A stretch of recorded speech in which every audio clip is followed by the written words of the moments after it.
brutal physical matchup. Two teams that place a heavy emphasis on rebounding. And their rationale is simple, B.A. It's about winning the possession battles. If you board it well on both ends of the floor, number one, you're limiting your opponent to one shot, generally speaking, and you're creating multiple opportunities on every offensive possession. There is a reason you emphasize rebounding the basketball. And the starting lineup for the Magic. Banchero plays the 4 with Carter Jr. at center. At the 2 and the 3, it's Suggs and Wagner. And it's Anthony in at point guard. And Doris, for Brooklyn, what do you think their biggest challenge will be retooling this roster? PA, one of the problems they face, they don't own many of their own draft picks. So acquiring key pieces has to come through trades and free agency. And with that, you then have to have the salary cap implications to deal with. This is not easy. Every team in search of players with this skill set. Dorian Finney-Smith, the prototypical 3. And yes, he can D as well. Here's Suggs.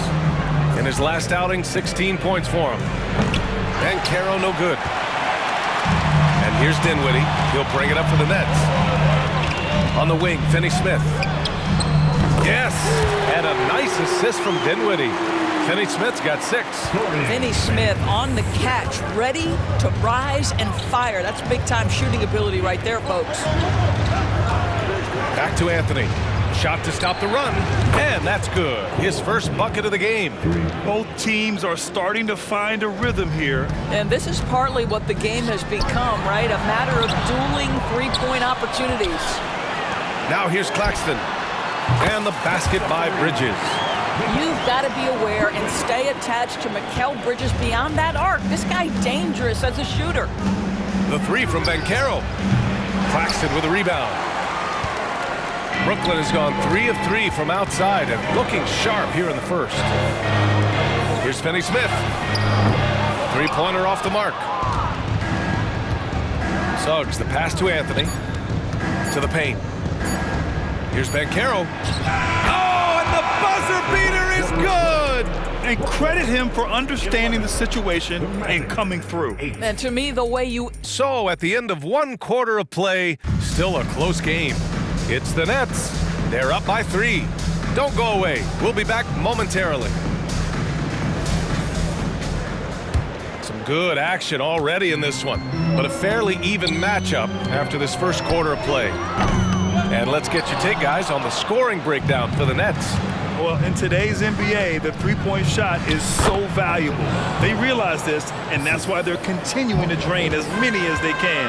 Yeah, and in addition, their ball movement has really unleashed their offense. Boy, they've been fun to watch. We've got Mikal Bridges. Royce O'Neal is out there with Ben Simmons. Then it's Cam Thomas, and it's Walker in at the 3 slot. That's the Nets 5 as we get into the second quarter. Unlike a lot of drafts, Grant, there wasn't a clear first overall pick in 2022 for the Magic. Yeah, but I do think they nailed it, taking Paolo Banchero, a 6'10 playmaker. Banchero was Rookie of the Year, and he's certainly a player you can build around. Outside Fultz. Pass to Banchero. The 3 is up. The rebound by Simmons. You will not see this guy miss many of those. He's one of the keys to their floor spacing. Walker for 3. Yes. And that's Simmons with the assist. Walker's gotten himself going here. His first points of the game on the deep ball. Back to Wagner. He's now 1 for 2 with that bucket. Well, we know Markelle Fultz can get cooking on the offensive end, but his responsibility to get the guys around him involved, nicely done. Walker's shot is off. The Magic have gone 2 of 4 here in the second quarter. With the 10-footer, Banchero delivers inside. He just brings a great feel for the game at the offensive end. Walker against Wagner. To the inside. Simmons. It's good. My goodness, defense was there, but Ben Simmons makes that finish look easy. Now Banchero. Looking at his numbers, currently he's averaging around 9 points a game. And he gets that one. Looks like we're starting to see a pattern here. Not afraid to get in the paint and get wet. Here's Thomas. It's rebounded by Batase.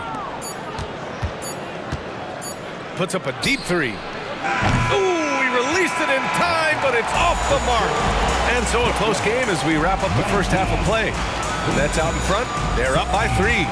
And we'll be right back after halftime for the start of the third quarter. See you in just a bit.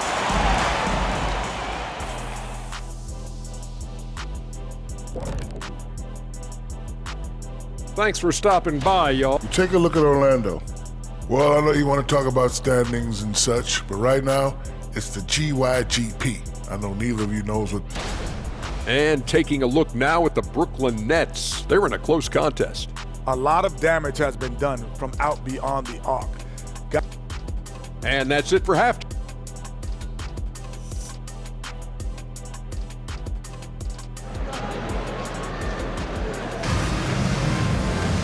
And we're halfway through this one. Plenty of basketball left in a game that's been a fairly even one. You know, one guy who's been getting it done is Dorian Finney-Smith. The team-first attitude this guy brings to the floor is why his guys love playing with him. No, for sure. And you can tell he enjoys doing those things that sometimes don't show up in the box score. Here's who Jamal Mosley is starting the second half with. At the 2 and the 3, it's Suggs and Wagner. And Carroll plays the 4 with Carter Jr. at center. And it's Anthony in at the point guard position. We always see trends come and go in the NBA, Grant. It seems like in the current era, the pick and roll is the go-to offensive set. Oh, no question, B.A. To be competitive these days, you have to be able to run the pick and roll very, very well. And that's why lead guard play is so important right now in the league.